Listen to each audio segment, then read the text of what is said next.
He knocked on the door at midnight, but he wasn't human. It was midnight when the knock came. At first, Brian thought it was just the wind rattling the old wooden frame of his front door. But then it came again, 3 sharp, steady knocks. He froze, his heart beating hard in his chest. Nobody ever came to his house this late. He got up, crept to the window, and pulled the curtain just enough to peek outside.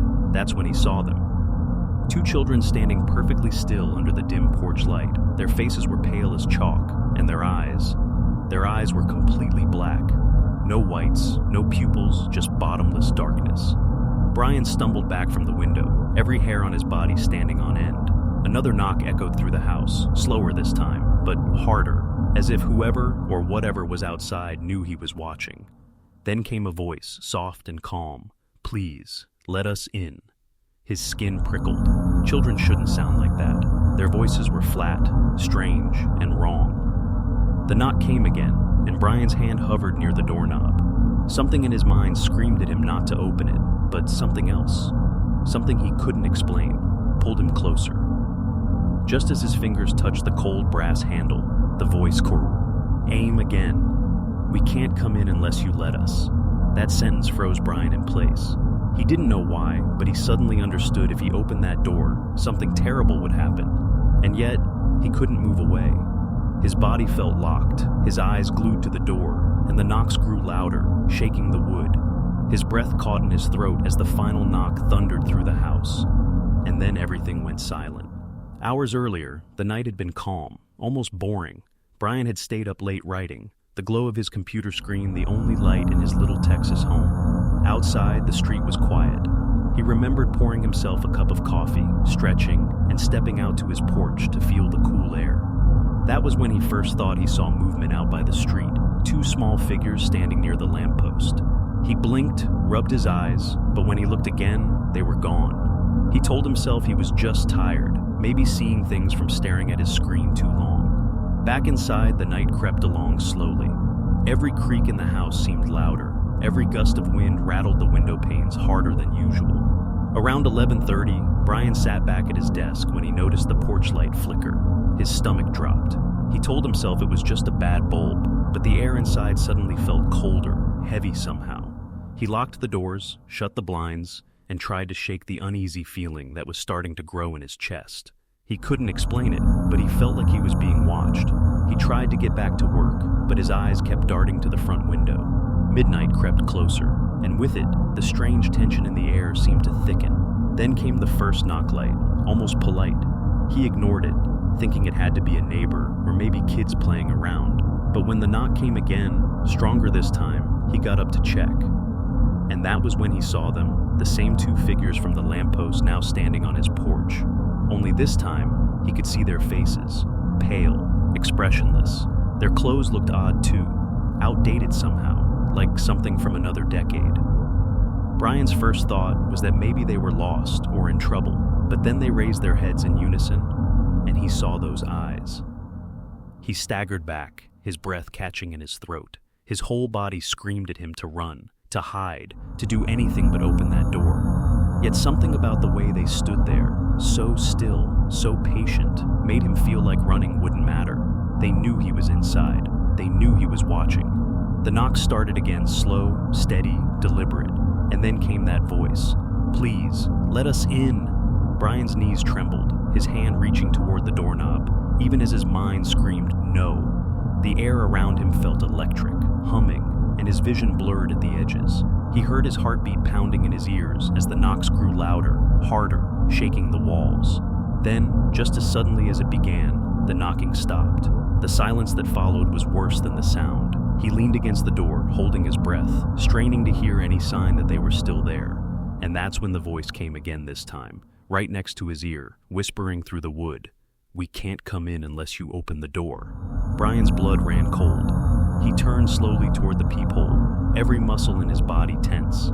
And when he looked through it, what he saw wasn't human. Brian's eye froze against the peephole. His breath hitched in his chest. Staring back at him were not the faces of children anymore. Their features had shifted. The skin looked stretched too tight, their mouths too wide, and those solid black eyes filled the entire lens. Brian stumbled back, clutching his chest, nearly falling over the rug. The doorknob rattled violently, as if something outside was testing it, trying to force it open. He whispered to himself, "Don't open it, don't open it." His mind raced, searching for logic, but there was none. These weren't children, these weren't people. He fumbled for his phone on the table, his hands shaking, and dialed 911. But before the call could even connect, the line went dead. The phone slipped from his hand as static crackled through the air. Every light in the house flickered and dimmed, plunging the living room into shadows. Then, the knocking returned, louder, faster, unnatural, as if 1,000 fists were slamming against the wood at once. The sound vibrated through the walls, shaking the picture frames off the shelves. Brian clamped his hands over his ears, but it didn't help the pounding echoed inside his head now, reverberating like a drum beat. He backed into the kitchen, his eyes locked on the door, as though it were alive. And then, silence again. His heart hammered in his chest as he dared to peek out the side window.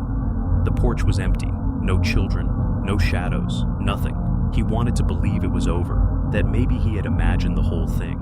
But deep down, he knew better. He grabbed his car keys and thought about bolting, but when he opened the back door to step outside, he froze. They were there. Standing at the edge of the driveway, their faces turned toward him in unison, the same black eyes, the same pale skin. They didn't move, they didn't blink, they just watched. Brian slammed the door shut and de-locked it, his chest heaving as panic clawed at him. He stumbled backward until his knees hit the couch. The air grew colder, his breath visible in the dim light of the lamp. He wrapped a blanket around himself, but it didn't help. The cold wasn't normal, it felt like it was seeping inside him, settling deep in his bones. Then came the voice again, but this time it wasn't from the porch, it was inside the house. "Please, let us in." Brian's heart dropped. He spun around, eyes darting across the room. The voice had come from the hallway. He squinted into the shadows, his body trembling, and for the briefest moment he swore he saw them, two small silhouettes standing just beyond the reach of the light. His throat tightened, and then, as if on cue, every door in the house slammed shut at once. The sound boomed like a thunderclap, rattling the walls. Brian fell to his knees, clutching his ears, tears streaming down his face. He looked up, and the hall was darker now, impossibly dark, as if it had been swallowed by something unnatural. The whisper came again, closer this time, right behind him. "We can't come in, unless you say yes." Brian spun around, his scream caught in his throat. The last thing he saw before the lamp burst into sparks was two figures stepping out of the shadows. Black eyes glinting in the darkness, their smiles stretching too wide to belong to anything human. The house plunged into total darkness, and then the knocking began again. The darkness swallowed everything. Brian gasped for air, his hands searching blindly across the floor. The sound of knocking echoed through the house, not just from the front door now, but from every wall, every window, every surface around him. It was as though the house itself was alive, and something was trying to break in from all sides. His heartbeat pounded in his ears, but underneath it, he heard something else, the soft shuffle of footsteps moving closer. He fumbled for his phone again, desperate for light, but the screen refused to turn on. In the black silence, a whisper slid against his ear like icy breath. "Please, let us in."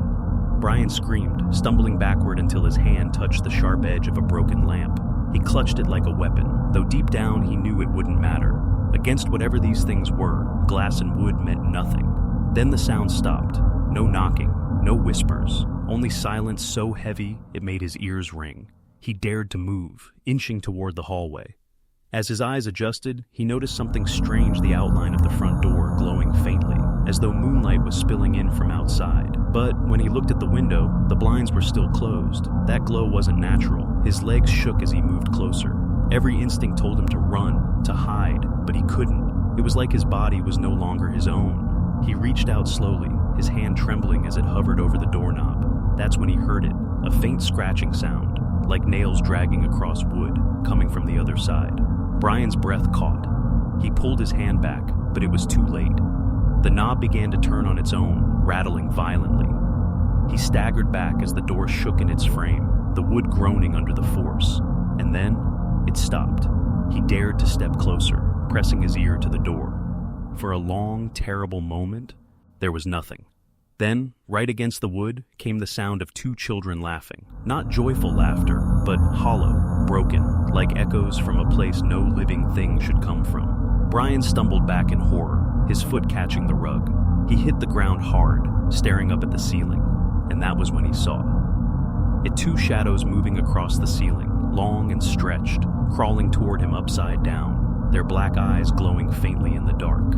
His scream caught in his throat as the shadows reached the corner above him. Slowly, their heads turned, bending in impossible angles, until they were looking straight down at him. Their mouths opened wider than human mouths ever could, and the voices came again, layered and distorted, shaking the air around him. "Let us in."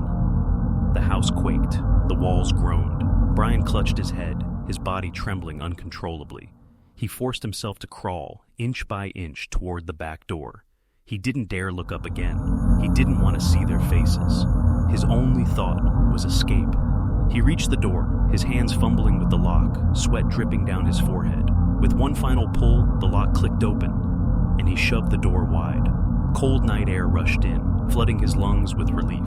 He bolted into the yard, his bare feet slapping the grass. Then he froze. At the edge of the driveway, under the flickering street lamp, they were waiting. Not two anymore, not even three. A group of them, now 6, maybe 7, all children, all with pale faces and black, endless eyes. They stood in a perfect line, staring at him, their whispers blending together into a terrible chant. "Let us in, let us in, let us in." Brian's breath came in sharp gasps. He stumbled backward, his heart racing so fast he thought it might give out. He turned to run toward the street, but the shadows moved quicker. In the blink of an eye, they were closer, too close. Their pale faces floated in the dark, surrounding him, pressing in from every side. The world spun, his vision dimming, and in his final conscious thought, he realized the truth. These weren't children, Bud. They were never children. The last thing Brian heard before collapsing was the knock, the same steady rhythm, this time coming from inside his skull.